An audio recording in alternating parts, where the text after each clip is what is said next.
Hello friends, तो start करते हैं अपना बॉडी फ्लूइड्स एंड सर्कुलेशन। देखो, बॉडी फ्लूइड्स की अपन को ज़रूरत क्यों होती है? बॉडी फ्लूइड्स की ज़रूरत होती है एक तो क्या, इसेंशियल न्यूट्रिएंट्स सेल तक पहुंचाने के लिए, और जो सेल्स में वेस्ट प्रोडक्ट तैयार होते हैं उसको रिमूव करने के लिए अपन को क्या होता है, बॉडी फ्लूइड्स की ज़रूरत है। तो क्या क्या इसेंशियल न्यूट्रिएंट्स सेल तक पहुंचाने होते हैं अपन को?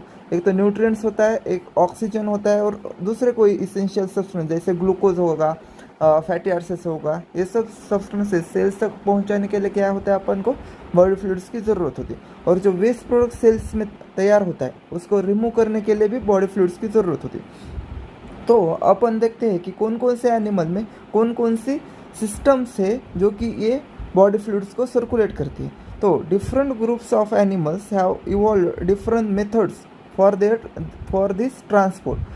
सिंपल ऑर्गेनिजम्स जैसे कि स्पंज होता है, सिलेंट्राटा होता है, इसमें क्या होता है, water circulate water from their surrounding through their body cavity. तो उनमें सिंपल क्या होता है, वाटर सर्कुलेट होता रहता है उनके बॉडी कैविटी में।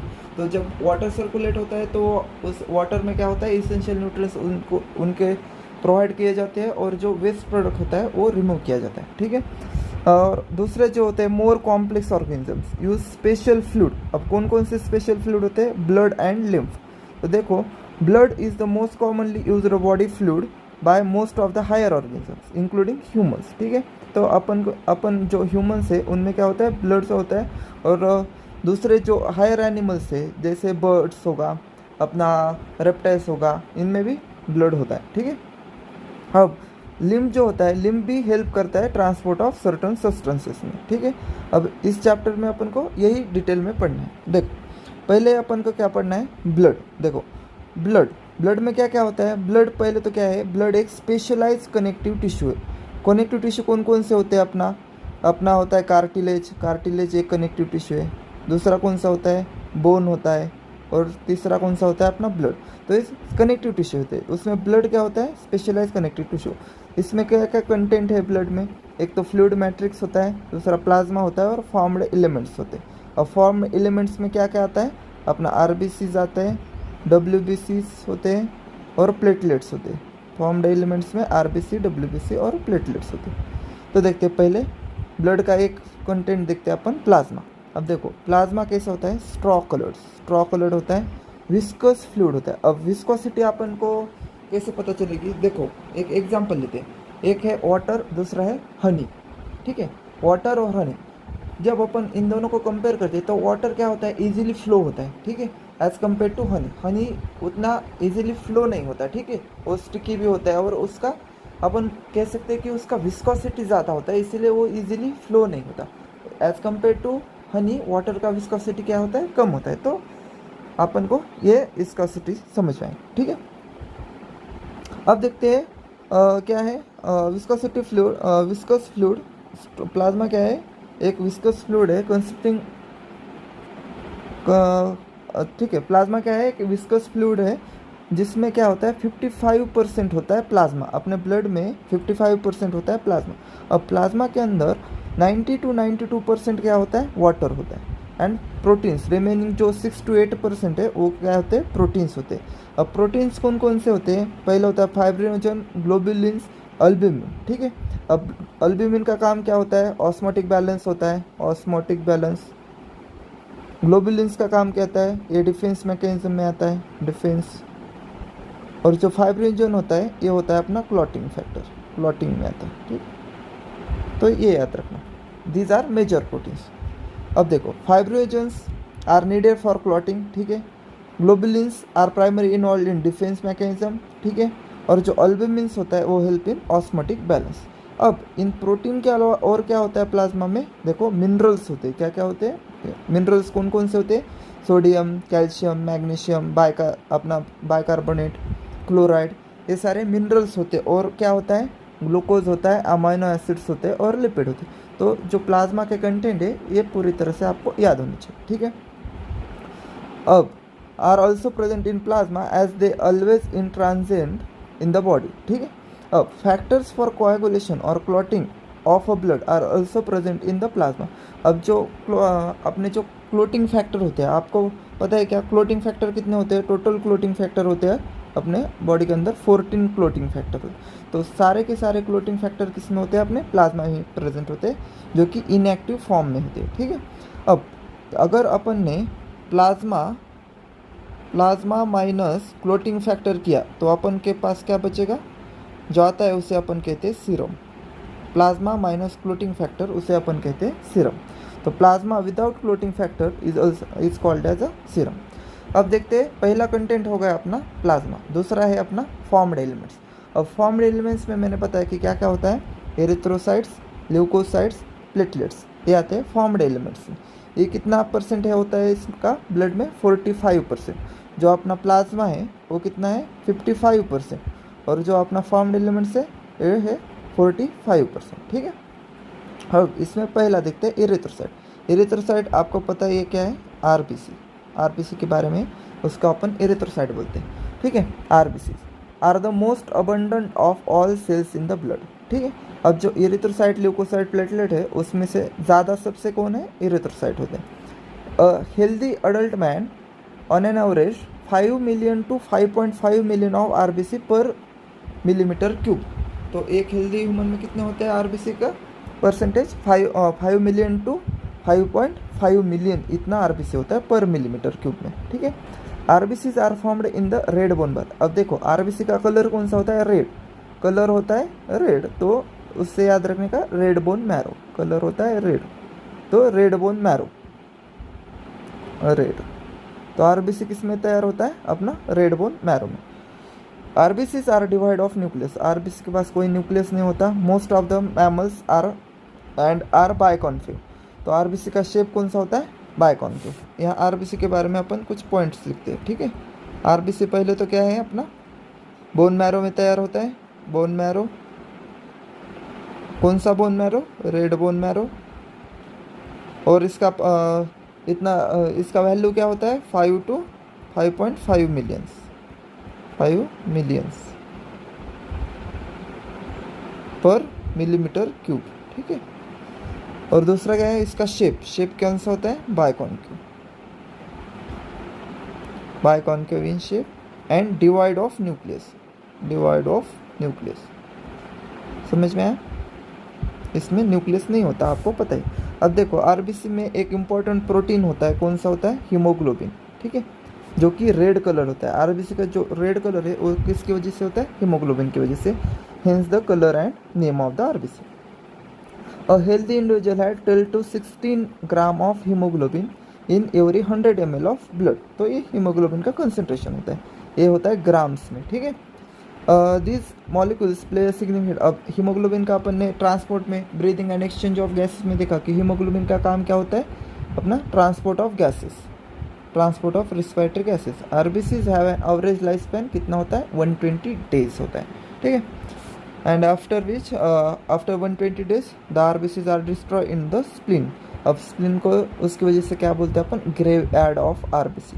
ग्रेवयार्ड यानी जहाँ डिस्ट्रक्शन होता है, तो ये होता है ग्रेवयार्ड ऑफ आरबीसी। अब देखते हैं अपन ल्यूकोसाइट्स यानी डब्ल्यूबीसी। ठीक है, अब are also known as white blood cells as they are colourless. White क्यों बोला? Because they have no colour, they are colourless due to lack of haemoglobin. They are nucleated. अब देखो यहाँ डिफरेंस आता है, आरबीसी का कलर होता है रेड और इनका डब्ल्यूबीसी का कलरलेस होता है। आरबीसी में न्यूक्लियस नहीं होता, डब्ल्यूबीसी में न्यूक्लियस होता है। Are relatively lesser in number. तो आरबीसी का नंबर क्या होता है? ज़्यादा होता है, डब्ल्यूबीसी का कम होता है। कितना होता है इसका नंबर? 6000 to 8000 पर millimetre cube of blood. Leukocytes are generally short lived. इनका लाइफ स्पैन कम होता है, 10 to 14 डेज ही होता है, 10 to 14 डेज। ठीक है, लाइफ स्पैन होता है। We have 2 main categories of WBC. तो डब्ल्यूबीसी की 2 मेन कैटेगरीज होती है, एक होता है ग्रैनुलोसाइट, दूसरा होता है अग्रैनुलोसाइट। तो ग्रैनुलोसाइट में कौन कौन आता है? 3 डब्ल्यूबीसी आते हैं, न्यूट्रोफिल, इओसिनोफिल, बेसोफिल। इनके साइटोप्लाज्म में क्या आता है? इनका नाम ग्रैनुलोसाइट क्यों पड़ा? क्योंकि इनके साइटोप्लाज्म में ग्रैनुल्स दिखते हैं अपन को। ठीक है, ये देखो, ये ग्रैनुल्स आपको दिख रहे हैं ना, ये ग्रैनुल्स। तो ये ग्रैनुल्स होते हैं इनके साइटोप्लाज्म में। देखो ये ग्रैनुल्स, ये इसके में यहाँ भी ग्रैनुल्स होते हैं, तो इसकी वजह से इनका नाम पड़ा ग्रैनुलोसाइट। तो ये 3 होते हैं ग्रैनुलोसाइट और 2 होते हैं अग्रैनुलोसाइट। अग्रेनुलोसाइट कौन कौन से होते हैं? लिम्फोसाइट एंड मोनोसाइट, ठीक है, are the agranulocyte. Neutrophils are the most abundant. अब देखो इन सब में जो WBC है इतने सारे, इन सब में न्यूट्रोफिल मोस्ट अबंडेंट होती है। कितना होता है? 60 to 65% होता है न्यूट्रोफिल, ठीक है। और बेसोफिल जो होता है वो कितना होता है? सबसे कम होता है, 0.5 to 1% होता है, ठीक है। ये याद रखने का, इनका परसेंटेज बहुत इंपॉर्टेंट है, एग्जाम में MCQ बन सकता है, ठीक है।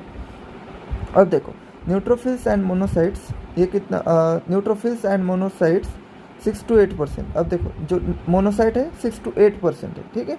आर फैगोसाइट, उन्होंने क्या बताया कि जो न्यूट्रोफिल्स होता है एंड जो मोनोसाइट होता है ये क्या होता है? फैगोसाइटिक सेल्स होते हैं। फैगोसाइटिक यानी क्या करते हैं? वो बैक्टीरिया को इनगल्फ करते हैं, ठीक है।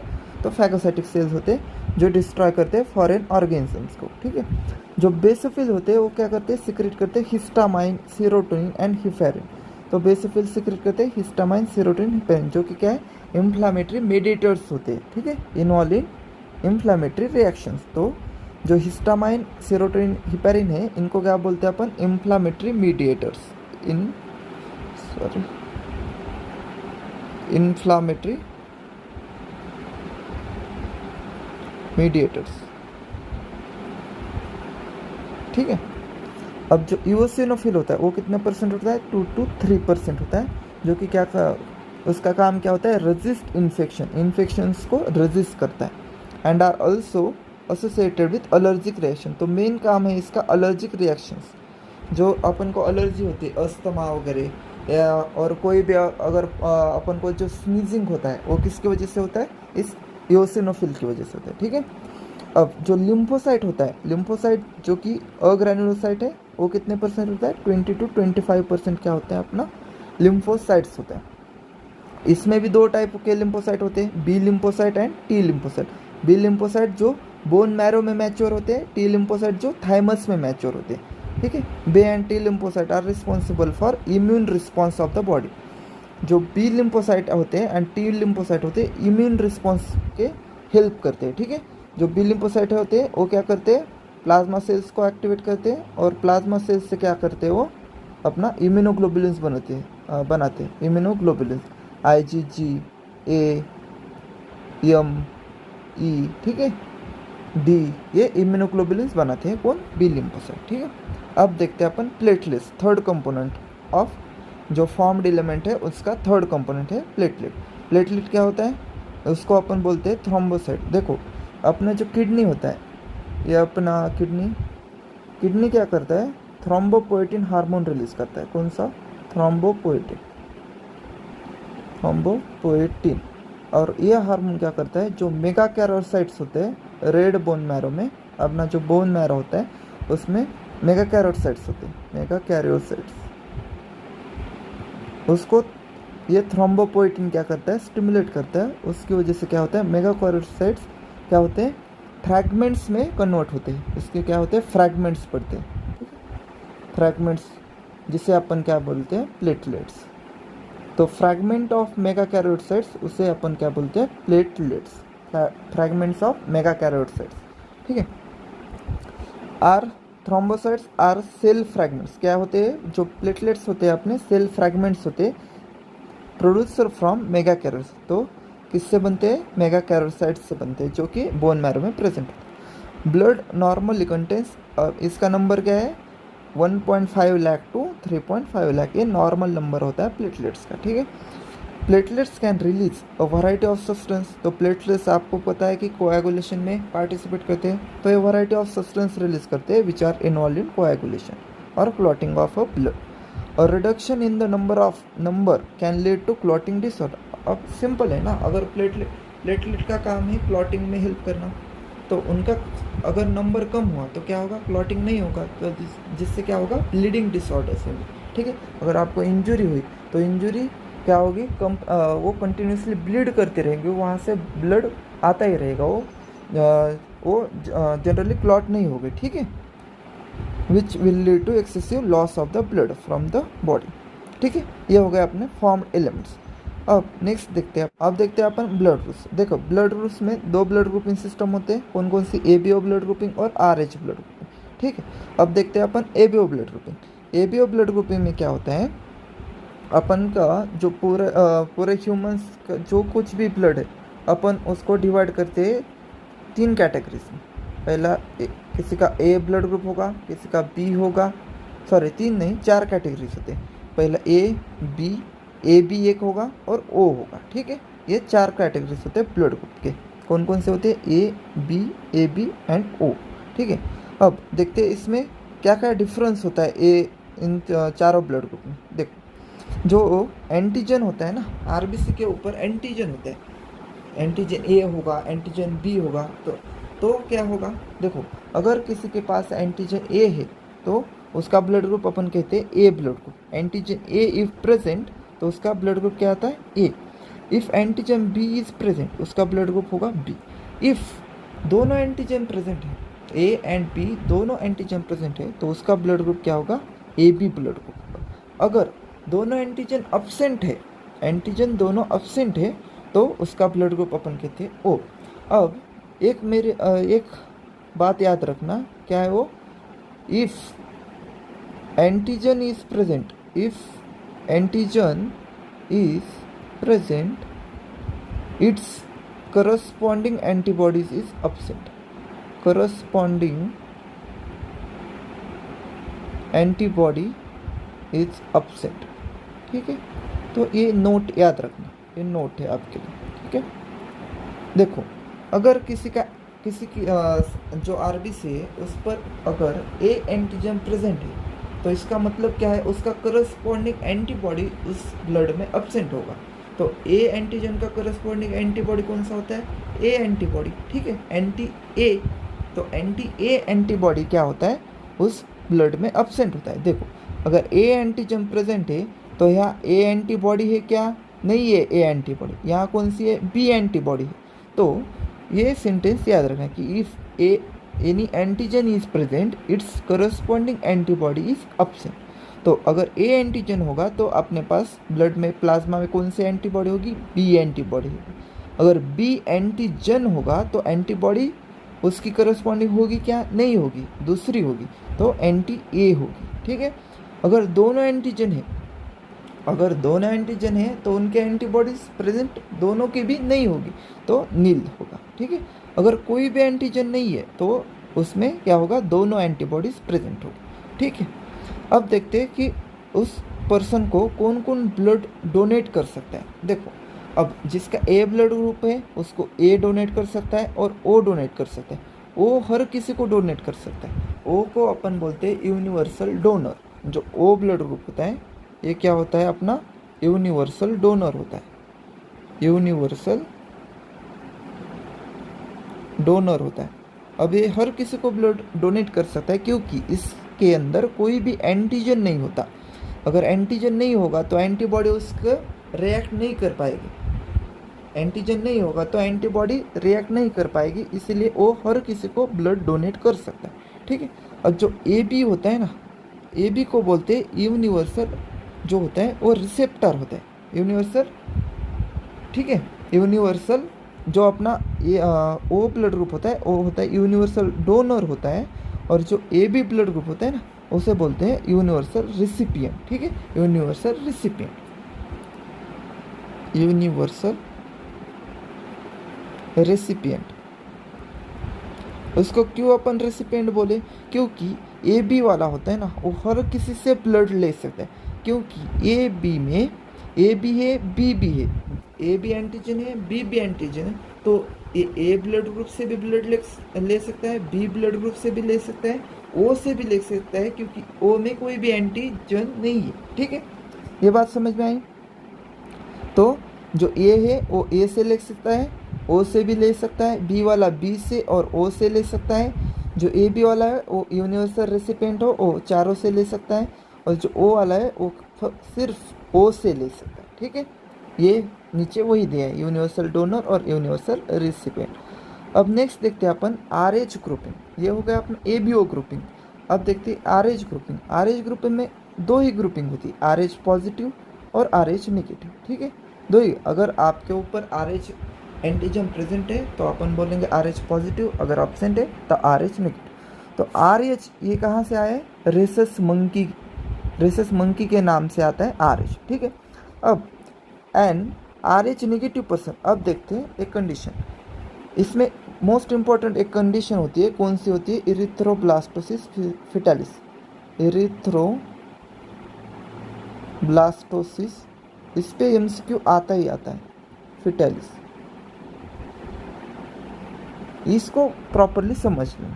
देखो, an RH negative person if expose to RH positive blood, देखो RH पॉजिटिव यानी इसके पास एंटीजन है, ठीक है, तो इसके पास एंटीजन है तो इसके अंदर एंटीबॉडी प्रोड्यूस नहीं होगी, ये कंसेप्ट आपको पता है कि if corresponding antigen is present antibody absent, तो इसके पास एंटीबॉडी नहीं होगी।